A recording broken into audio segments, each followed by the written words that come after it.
Good evening. I'll call to order the first preliminary determination hearing of the Westfield Washington School of Board Trustees.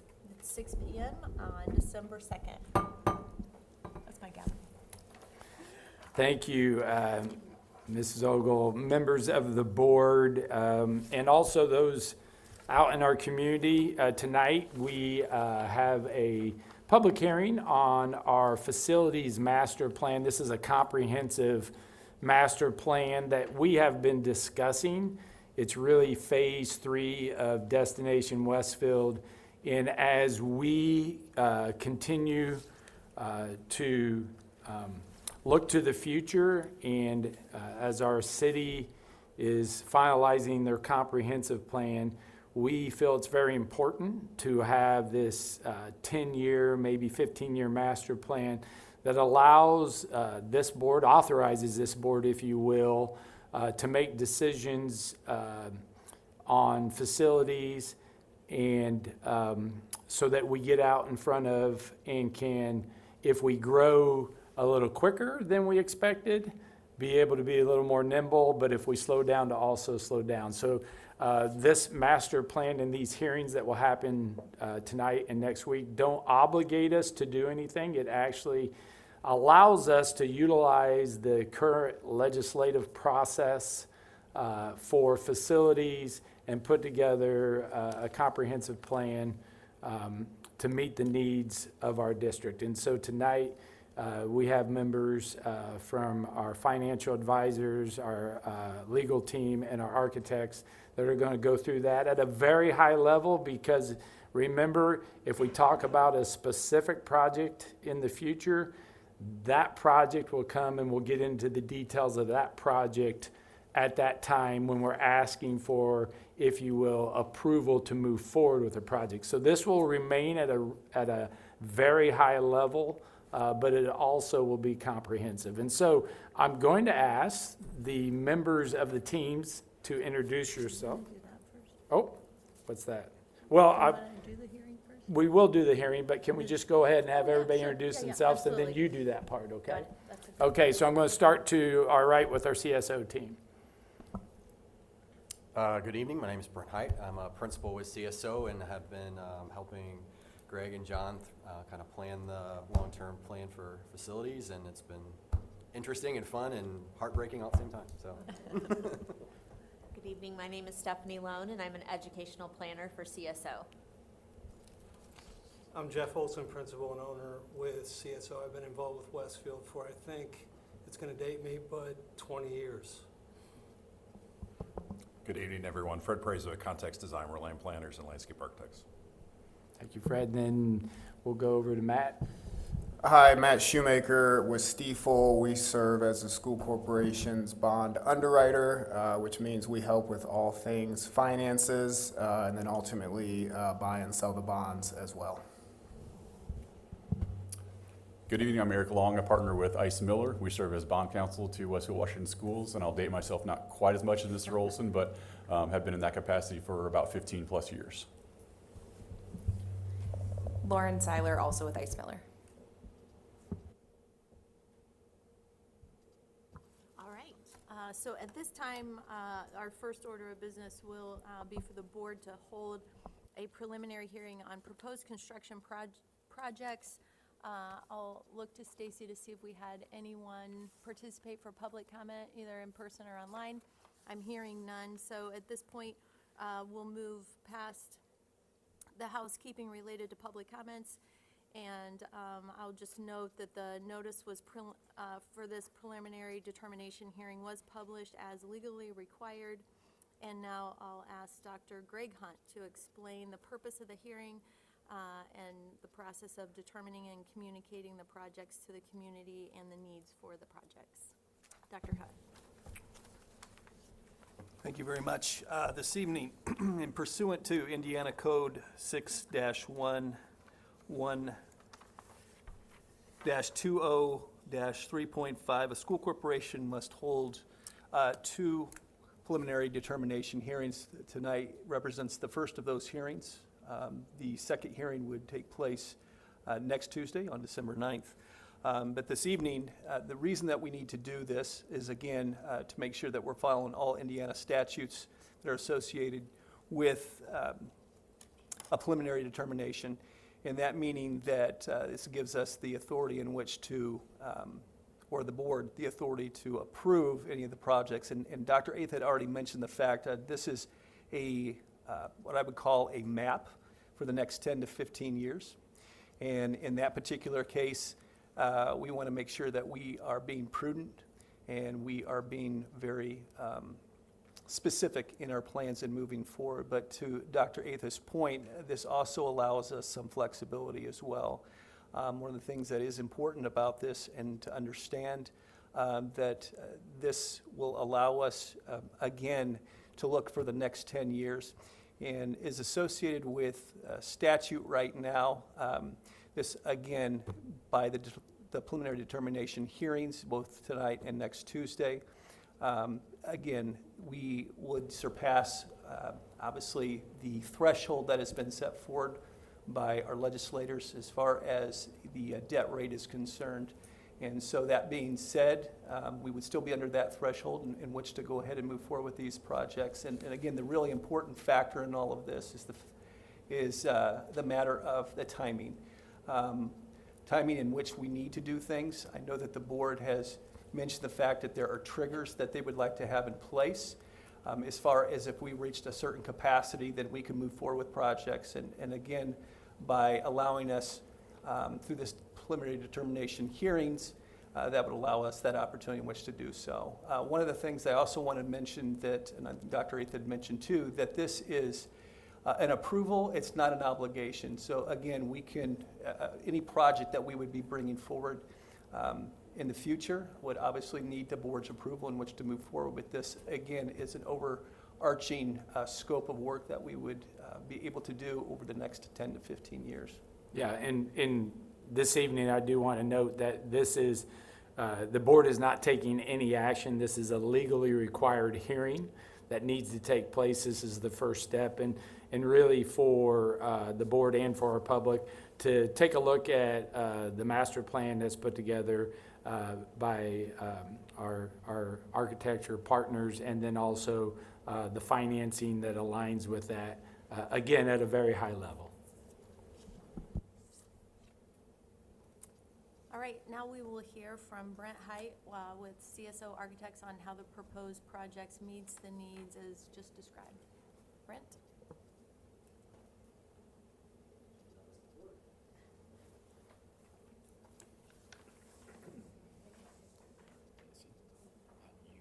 That's your copy. No, I've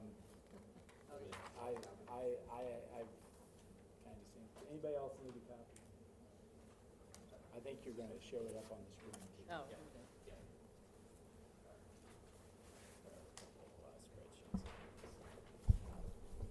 All right, thank you. It's a privilege to be here tonight. CSO really appreciates the partnership that we've built with Westfield Washington Schools over 20 years or so, and so we're excited to be here. We really enjoy working with you guys, and we're going to provide you guys some good information here as we kind of predict the future, as it were. So there is some conjecture here as we try to project out what enrollments are going to do, as well as other facility needs, and trying to kind of predict that. And with that, we're using the most recent demographic study, as well as looking at historical enrollment. So as we move to this kind of first scenario, what we're going to look at is the McKibben demographic study, and what that means for enrollment growth based off their projections. So on the right side is kind of where we'll focus first. So the demographic study basically indicates that K-12 enrollment will reach the following points for these different grade alignments in the next 10 years. So we're going to max out K-5 at 5,056 students in 2030, and then McKibben is actually projecting that to flatline or decline a little bit. Grade 6-8 maxes out at 2,809. And 9-12 to grow to 3,931 students in 2035. If you look at the right column of that table, it shows capacity. So that's based off our 2027, when the new elementaries open, as well as the new West Middle School comes online, of what the building capacities will be. So as you can see, for K-5, if we're growing to just over 5,000 students and we have a capacity of 5,500, we should not need additional K-5 space to accommodate those students. Similarly, for grades 6 through 8, growing to 2,800 students, we've got a capacity for 3,000. That's 1,500 at each middle school. We should, in theory, be good there as well. And then looking at 9-12, we see we've got a capacity currently of about 3,400, and we're going to grow to 3,900 by 2035. That's clearly going to be an issue, so that's something we're going to address. So if you take that information and now look at the kind of table to the left side, it shows you on the elementary school, middle school, and high school front kind of the projects that we're projecting out. So elementary school-wise, there are still projects, even though we're not projecting growth in this model or additional enrollment in this model. The projects that are outlined here are to go back to the existing elementaries to renovate to include 5th grade as they move back this coming fall. So as they move back today or in this fall, we know that those buildings weren't originally designed to accommodate 5th grade, so we're acknowledging that we need to go back and address and make those buildings function with 5th grade, as well as bring some equity to the new elementary schools and the design for collaborative learning, some of the specials and related art spaces, and make sure that we're providing the same level of experience for all of our students across the district. So those, what we're projecting to start with is Oak Trace and Washington Woods. There's also some strategy in here as your existing elementaries start to hit their 20-year, 25-year mark of their age. So some of the systems in the building are reaching the end of their life and are ready for retrofit. So the order that we're addressing these buildings also aligns with that theory of, hey, it's time to go in and replace carpet. Hey, there's some HVAC needs and units that need to be replaced. Casework is starting to look worn, and we need to address that. Bathrooms need new finishes, things like that. So the order that we're doing these kind of aligns with that as well. And so if you can see on that, as we go down the project list, there's an opening date, and then we have worked backwards to essentially say, if we need this building to open by this date, we need to start it so we can get construction and design complete by this time. So that way we know as we're approaching it, it's not, oh, hey, we need this open, a year from now, and it's a 3-year process, right? So we're trying to be as studious and forward-thinking as possible. So those are all those projects for the elementary level in this scenario are programming and maintenance related. And so you can see the value fluctuates on the estimated cost. That's based off inflation. So we're trying to account that if this bids in 2 years, we're adding inflation onto a base cost for 2 years and including that today so that we're not caught off guard, 2 or 3 years down the road and finding that we're actually having to cut scope because we haven't planned accordingly. As we go down to the middle school, you'll see there what we're planning for is Westfield Middle School East replacement. So as we're planning long-term for the high school, the current thought process is that the existing middle school will become part of the high school campus at some point to accommodate enrollment growth.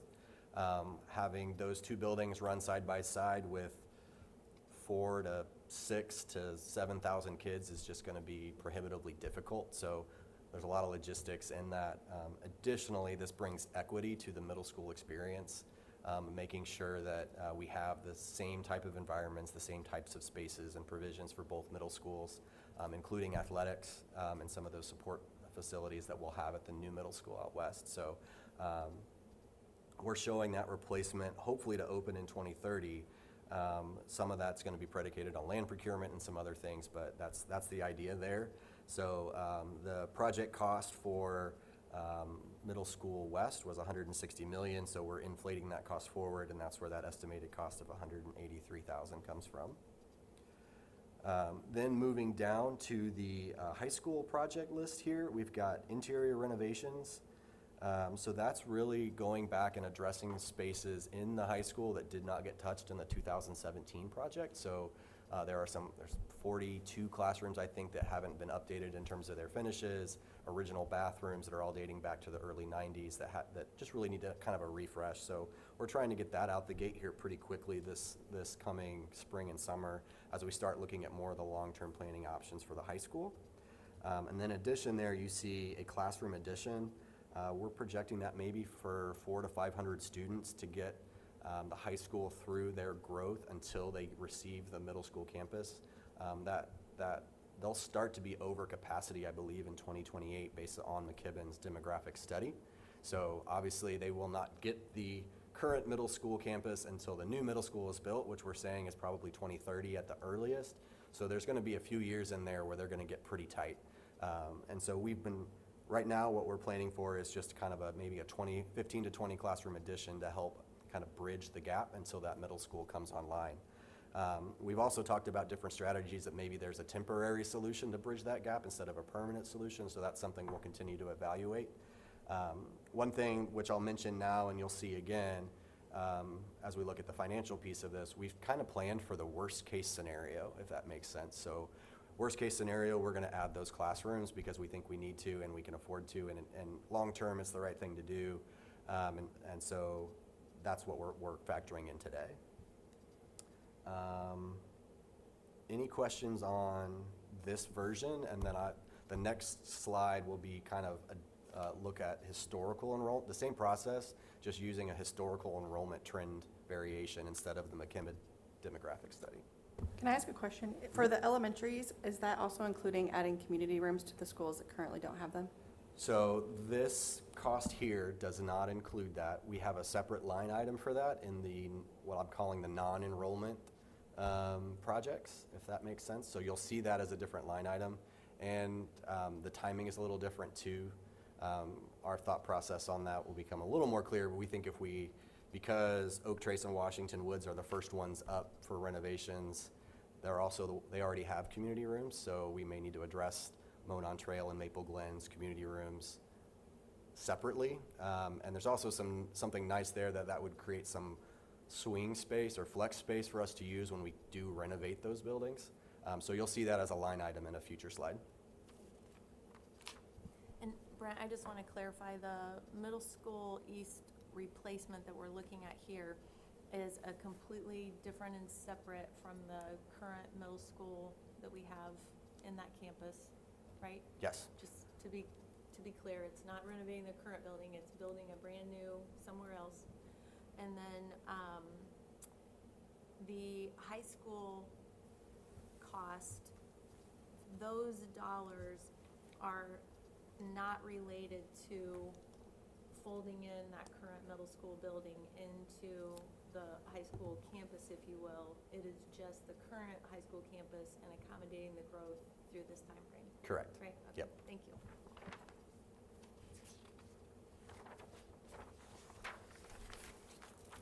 Okay, so then, so the next slide here, we did the same exercise, but we looked at, oh, good call. So everybody at home can see too. So this is the same exercise, just looking at historical enrollment. So if you look at your historical enrollment through the DOE enrollment numbers, you guys grow about 3 to 4% annually. So we basically just said, let's add 3 to 4%. And we calculate that out for what it is, K5, 6, 8, 9, 12. It's like a 3.4 for some and a 4 for others. And to see what that does to our enrollment numbers. Again, thinking about what's that worst case scenario. So in this model, as you can see in the table on the right, our max enrollments are much higher than kind of the McKibben demographic study. So here in K5, we're going to project to grow to just over 6,700 students. 6-8, we're at 3,400, and 9-12, almost 4,500. So all of those max out in 2035 because each year we're adding that 3 to 4%. The capacities are the same as we did on the last one, but obviously we're going to be over capacity on all 3 grade levels at this point.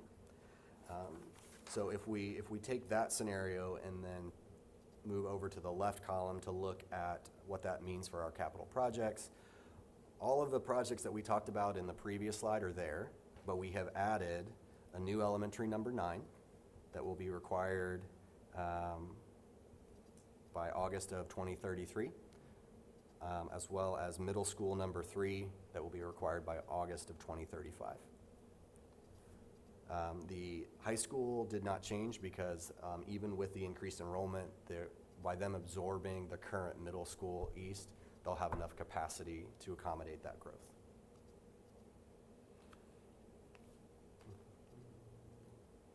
So as I mentioned, as we think about worst case scenario, we have basically mapped out this as the worst case scenario, saying this is likely the fastest you're going to grow. And then we have a future slide here that kind of shows the timeline, and you'll be able to see how we can maybe slide things back and forth depending on what growth continues to do. Any questions there? Okay. Go forward. So as any district does, we also tried to project what are some of your other facility needs. We know that there will be other capital spends that need to happen. As we look into the future, we talked about land acquisition. We talked about the community rooms at Maple Glen and Monon Trail. There's other infrastructure pieces of parking, athletics, performing arts, all have kind of needs and desires and aspirations to enhance programming. So we wanted to make sure we were accounting for at least some dollar amount for that. So this list really encompasses most of those things. Additionally, some of these are ripple effects or domino effects of the high school expanding. So if we have to build more space on the high school, if we need more parking at the high school, some of the existing athletic facilities are likely going to need to go somewhere else, and we've got to account for that cost somewhere to build that new facility so that we can expand the high school campus. Going through this list, the top one is the community rooms at Maple Glen and Monon Trail. So we were kind of projecting to do that quickly, like I said, so we could have those community rooms and use them when we renovate the buildings later for additional classroom space. And that brings them into kind of equity with the other elementaries that have those. The Westfield High School track replacement. So we did the turf replacement this last year with Context. So looking at replacing the track that's ending the the end of its life as well. Right now we're planning to do that, hoping to do that. Construction would be in spring of 27, summer of 27. The hope there is that the middle school track at Middle School West would be complete, and that would allow the high school to use that facility for a period of time and give us more time to get the track done, because we need about 4 months to take that offline. So we're trying to not disrupt the track season or the football season, so it's a pretty constrained timeline there. The locker room and performing art multi-purpose space. This was a part of kind of the original phase 2 thinking here of needing some additional locker room space, performing art space for color guard. So we're trying to account for those kind of program enhancements as well. So that's a list item here. And again, that's one that we want to try to start as quickly as we can, just because it was one of those projects that was paused. So we want to make sure we can keep that marching forward. The next one is the Monon Athletic Complex improvement. So the facility here, we've already invested a lot in this facility, opened new fields just this last fall. There's kind of 2 schools of thought here that we're still working through, honestly, with the athletic director and the coaches about how best to build out high school facilities for the future. We think that it is likely that this campus will serve in interim purposes as we figure out what the final solution is for high school athletics. So we might need to turf or add amenities to a couple more fields here to serve that purposes for a few years. So again, we're trying to account for those dollars, but that project was going to evolve over time as we kind of figure out what the final and long-term solution is. The Westfield High School Performing Arts Center and Band Room, so that's looking back at the auditorium and trying to determine, is it a new auditorium? Are we enhancing the existing auditorium? What's the capacity need? A larger band room. All of those were, again, part of the phase 2 projects that were paused that we want to make sure we're accounting for, so we have dollars in there for that. The competition gymnasium, so that was another item that came up as we met with the athletics and the high school team, that as we grow to 4,000 to 5,000 students, that the 2,000, I think it's 2,100 or 2,200 capacity of the current gym is likely going to be an issue. So something that they were hopeful that we could be able to address.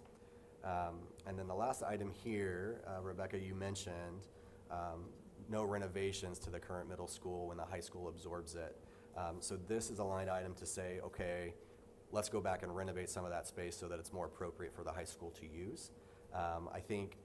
I think there's probably some logic in letting them get in the building and figure out how they're going to use it before we do those renovations, and the timeline kind of reflects that.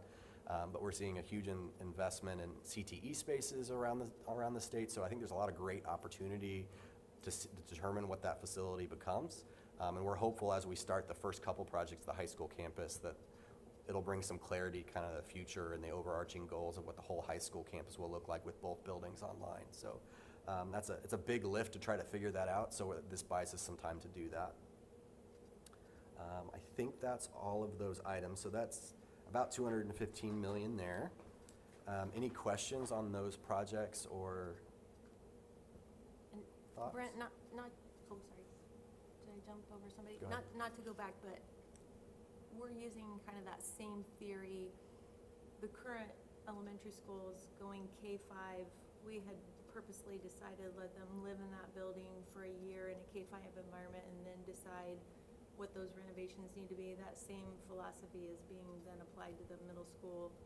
The high school will live in it a year, and then this would come online with known versus guesstimated. Yeah, very much so. Or assumed Yeah.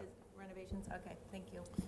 I just want to note on that, in the current transition to 2 middle schools, and Brent mentioned pause, one of the things that Dr. Hunt has made a decision on is we will go ahead and renovate existing classrooms at the middle school, finishes, carpet, paint, and everything, so that and have a 6th grade area. But then that space can also, when the high school moves in, be usable until we need to figure that out, right? So it's, what we didn't want is to say, oh, we have to do work on that before it's used. They can, Right. as soon as it's vacated by the middle school, the high school will be able to Yeah, use that it's space. It's usable space. It's Yeah, just for maybe not- that capacity Sure, issue. Yeah. All right, so the next slide, which is a very large spreadsheet, so I apologize that it's small and hard to read, but basically we mapped this out over a 10-year period to kind of show not only the timing of the projects, but also the financial implications, so we could look at the bond planning for each fiscal year and what that means. So you can see the projects are on the left, their construction cost, and then as it goes across, you see each year, 25, 26, 27, all the way out to 2035. Each design phase and construction phase is represented with a different color, so orange is when those projects would bid, blue is when they're in design, and green is when they're in construction. So those yellow boxes are then when those buildings come online. So what you're seeing here is basically, these are all the projects for enrollment. They total just under $700 million. And this is, again, the worst case scenario. So if we're looking at just that 3 to 4% growth per year, we think this is the map, as it were, to get us there and to make sure that we're accommodating the growth. We're putting butts in seats, as it were, just for those needs. Obviously, as demographic studies continue to get updated, as we have housing starts and that information come in, new census data now that the government's open, we can continue to update that number. We'll continue to monitor and track that so that we can adjust these, because if elementary number 9 pushes out, then that may either allow us to do one of the other supplemental projects or other capital needs projects, or it may just say, no, we're just going to hold on that and wait another year, another 2 years until we absolutely need it. So that's that triggers that we talked about. By monitoring, we can wait and bide our time a little bit.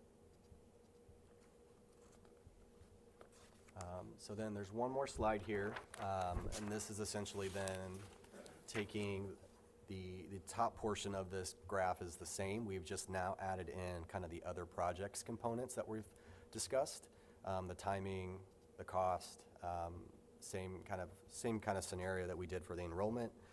This comes to a total cost of just over $900 million, so there's about $215 million of other needs that we've kind of outlined within this proposal.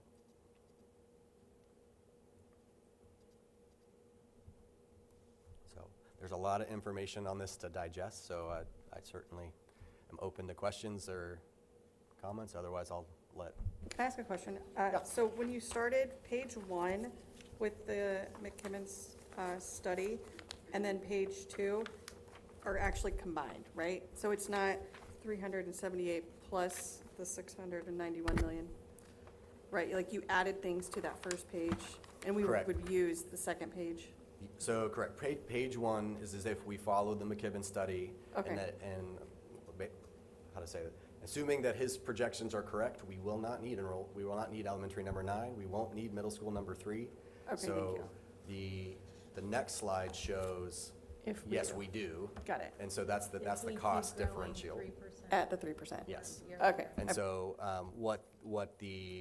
that $900 million number includes the elementary number 9, middle school number 3. So the worst case, as it were. Correct. So, if elementary number 10 is needed by 2036, we're likely starting the planning and design phases of that in 2034, 2035. So, there'll be a little bit of overlap, but not significant. I think from that standpoint, and I don't know if I have the exact date, we're going to have a joint meeting after the new year with the city of Westfield, and Dr. McKibben will be there. And so really, again, the plan is for us to be able to respond no matter what happens, right? And some of the things that Dr. McKibben doesn't factor in is that comprehensive plan. He works in the now. And so, but we also know that we support growth, manage growth. Our community, we need that, so that comprehensive plan. This is to align with that. So as we go into that meeting, I think this information will be good for us. The other piece of that, then, as we go into Matt's side of this is remember, this is authorizing but not obligating. And we are responding, as Dr. Hunt said, to the current legislative process that we are in, tax caps, and trying to create a plan where we don't have to go to referendum.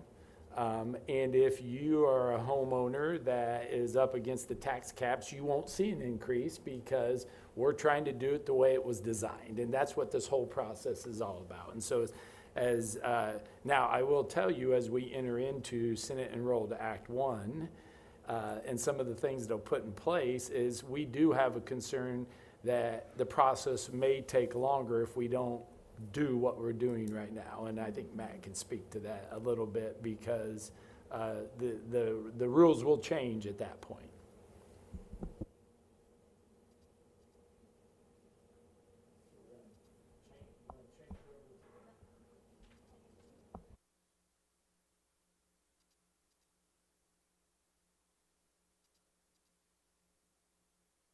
Thank you so much, Brent. Now we will turn it over to Matt from Stiefel on how the proposed projects will be financed, as well as information that affect the typical property taxpayer, if you would, please. Yeah, good evening. Matt Shoemaker with Stiefel. So my role tonight is to talk through the legal parameters of the proposed projects. If and when these specific projects move forward in the future, we will be back before final approval to dig into these to show the full impact. So we are just talking parameters tonight, but before those final approvals, we will show the customary slides that we have in the past. So going through the parameters here, par amount of the bonds is listed at $950 million. This is a maximum amount, a not to exceed number. This is not an all or none proposition, as you have heard. This is simply gives you the authority to issue up to $950 million, but does not obligate you to borrow all of it. Estimated capitalized interest, cost of issuance, and underwriter's discount is listed at $43,317,100. That would leave estimated proceeds available for hard and soft construction costs, the money going into the buildings that Brent just talked through, at the $906,682,900, which ties to Brent's spreadsheet. Estimated interest expense is listed at $870,801,400. That is based off the full $950 million borrowing at a 7% interest rate. Obviously, we don't expect you to issue at the 7%. If you were issuing right now, you'd be somewhere right below 4%. We're obviously talking about a long time horizon here, so we need to make sure that we're building in conservatism should interest rates go up in the future. We obviously hope that they would go down, and if they do, that will impact that estimated interest expense, hopefully significantly to the lower. Maximum annual lease rental, as you recall, this is the highest amount that you can pay in any 1 year for these projects. That's listed at $100 million. The estimated maximum tax rate impact, this is a formula. You've heard me talk about this in the past. This takes the maximum annual lease rental, the $100 million.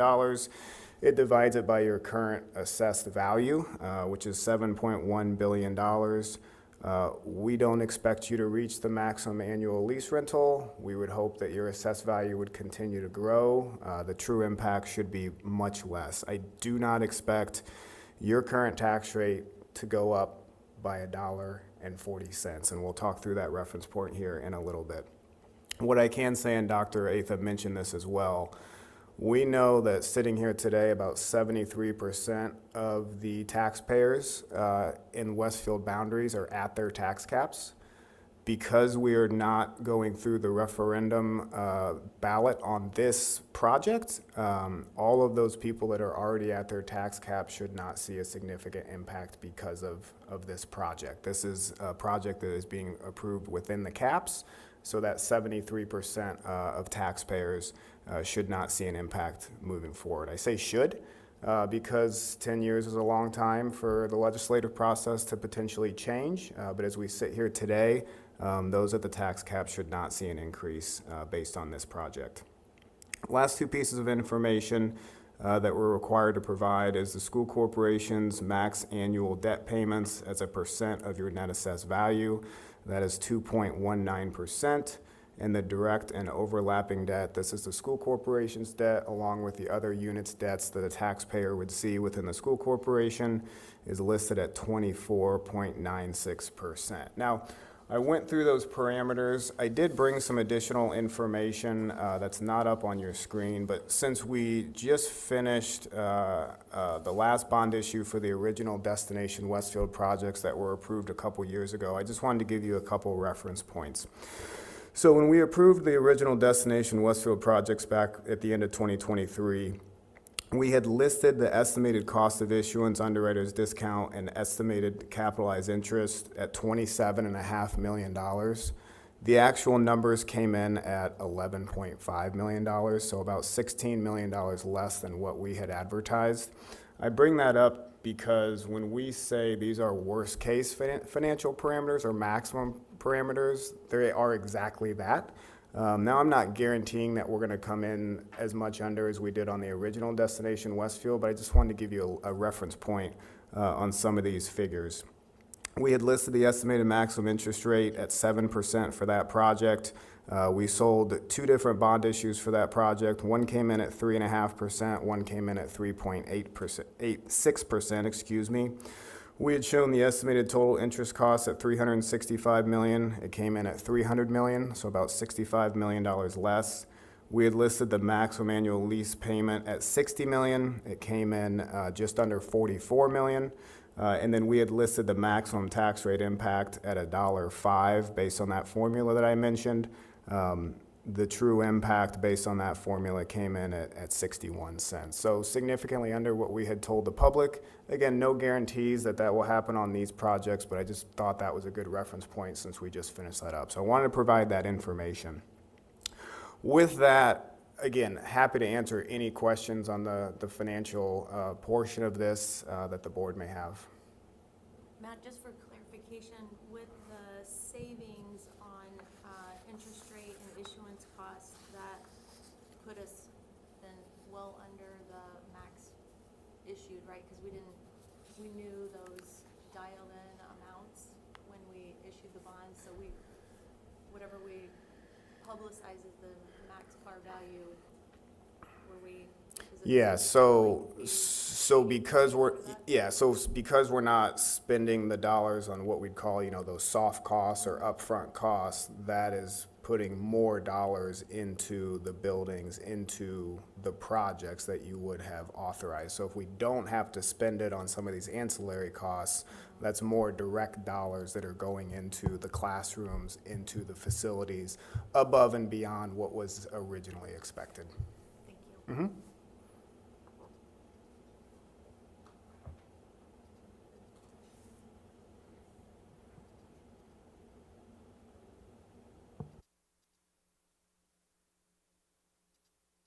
All right. Yeah, so the next item would then be to allow those who submitted a comment card to participate, but we've already acknowledged that none were submitted. So at this time, we would just want to thank everyone who attended today or participated online in the hearing, and we appreciate the time and interest in these projects in the future for our community. Appreciate all our advisors in the room that helped educate us on this first step in the legal process. Again, no board action is legally required at this hearing. Rather, it's solely to hear the public comment based on this information we just received. And we'll continue to work with the administration and its professionals to look for efficiencies to conserve tax dollars while meeting our educational needs. The board will hold a second public hearing in this room on December 9th at 6:30 p.m.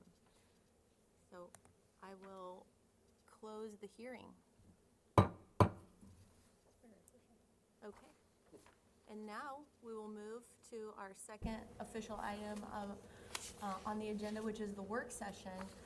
So I will call this work session of the Westfield Washington School Board of Trustees to order. The purpose of the work session is to review and discuss items listed on the agenda. This is a discussion session only. No formal action will be taken by the board this evening. We'll begin with Destination Westfield updates from Dr. Atha, and then move into planning for the board reorganization meeting on January 20th, 2026. Dr. Atha, we'll start with you for Destination Westfield updates. Sure. Before though, I think if our partners don't have to stay for the work session, if they want to go, they will return a week from tonight for the second hearing that's required by law. So if there are any questions from the board between tonight and next week, we'll let them know and they can come prepared to answer those. If I could just mention something too, I forgot to mention this. So I have a handout here that has all the financial information that I just talked about that we're required to have on hand. I'll have this next week as well, but just for the record, I wanted to state that I do have this information if anyone's interested in picking this up, and I'll bring it again next week. So apologies for not mentioning that earlier. Thank you, Matt. All righty. All right. Thanks, everybody. You sure you don't want to stay?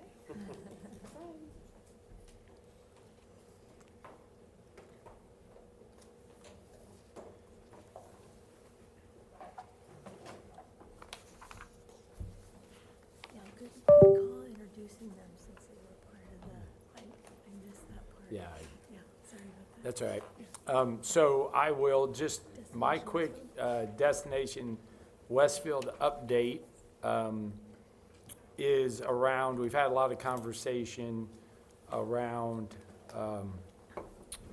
Westfield Intermediate getting converted into Westfield Elementary. And I know Andy is working on a potential opportunity to present some maybe names that might be changed and work there. We'll share that probably on Friday in my update.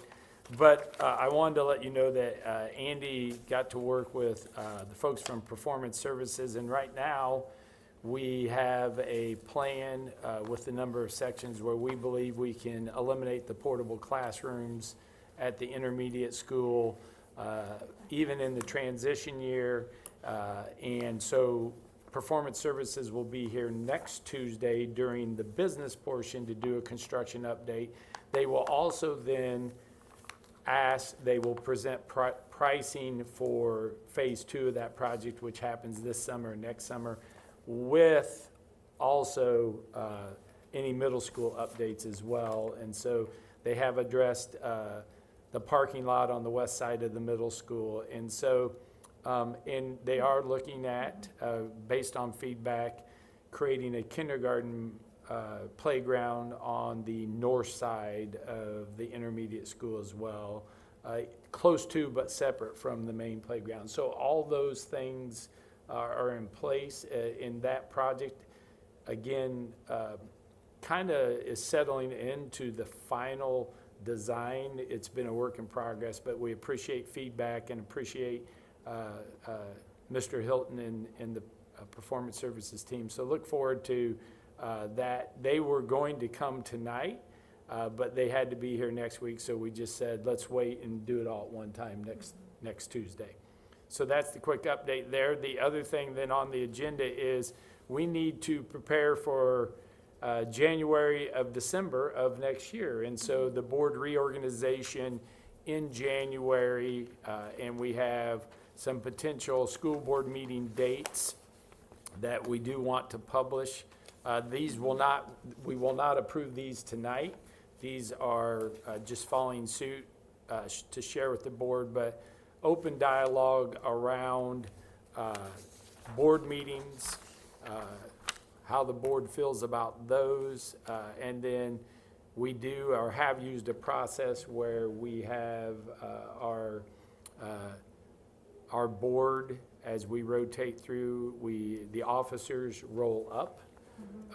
And so it's totally up to the board, but just trying to, as we prepare for the January reorganization meeting, making sure that we have everything in place. I will say one of the things we are asking is for the January board meeting to the official meeting be on January 20th. The business department asked that we consider going a week later, which allows them to close out the books and all those things they need to do at the end of the year, get in place, so then any approvals they need at the January meeting, it just gives them an extra week. And then we wouldn't have a work session in January, so hopefully that date works for the school board. But again, For the following week, we'd have a Oh. week, be back. to right, back. but one of the things, if we needed it, we could cancel it, I guess. I Yeah, apologize. Right, so because they're back to back, what we've learned in the past is it's easier to remove a meeting than to add it, right? Yeah, advertise it once and technical. So so we want to, this is most meeting that we could have, we can always remove the meetings as we go as If we needed. don't need them. yeah. Right. And this is a draft, right? We can, what we approve at the reorganization meeting in January can change. So we can have conversation about it. And again, we have committees. This is just an opportunity for us to work through any or have any conversation about that. There is a sheet there with the committees. And so in any changes, we would just need to let Stacy know so that then she could prepare for the January meeting. A lot of information. Yeah, I thought the slated meetings for regular meeting and work sessions as needed looked good, and it also looked like we had already made some, what I would call like historical accommodations where we've pushed it back maybe for spring break. That already seems to be baked into this, so thanks for, just thinking about all the things that come up during the year as we put this schedule together, so.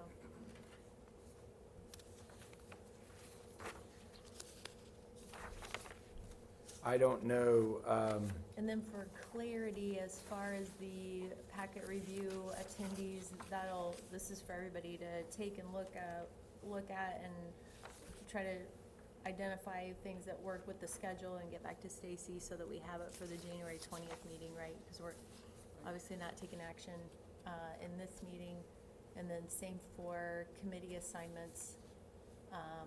And if anybody wants to make recommended changes to our board norms, correct? that is correct. I think I don't have, well, I guess I need to flip over. Oh, there's the board norms, and then I think if we look at, yeah, items for review, there we go. There's what I was trying to, it's on the back of the outline for tonight is,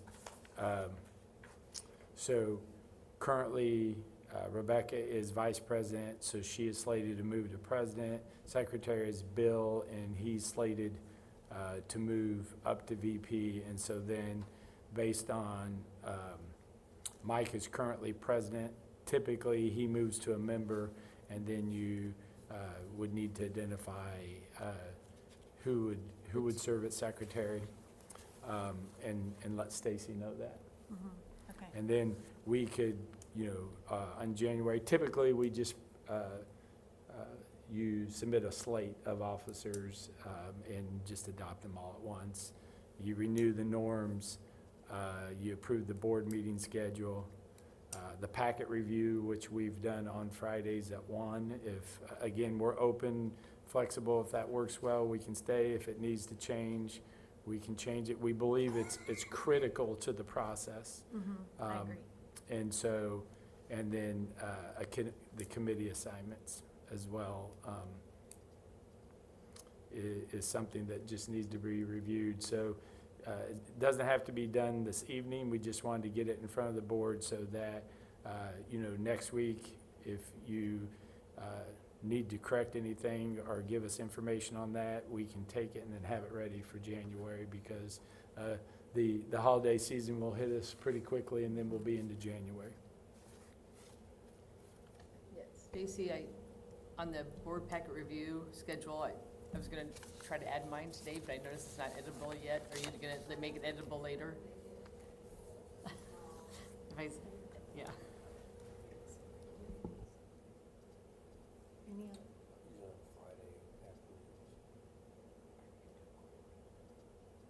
Do we have? I think the curriculum I think they're committee, when asking they're about asking. committee Oh, yeah. timing.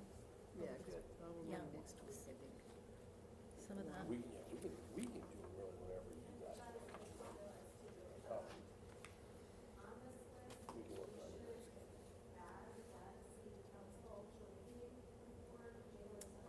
Oh, yeah.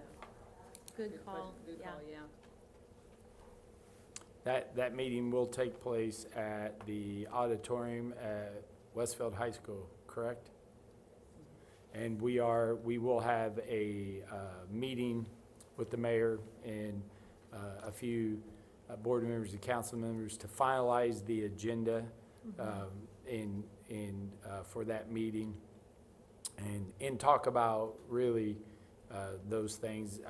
I think in just conversations with Mayor Willis and some of their council members, and I know with this board, right, as we continue to grow and look to the future, what are those ways we can work together to better serve our community and also our taxpayers, right? And so there is been a willingness from Mayor Willis to get out in front of some of those conversations that need to happen. And I would even say he has openly admitted maybe at times we needed to move more quickly than they moved. And so it's not that we're trying to say one has done a better job than the other, but where are those areas we can work together to better serve our community, our families? Yeah, looking forward to that. All right, if there are no other items or comments from the board? Anyone? All right. I will now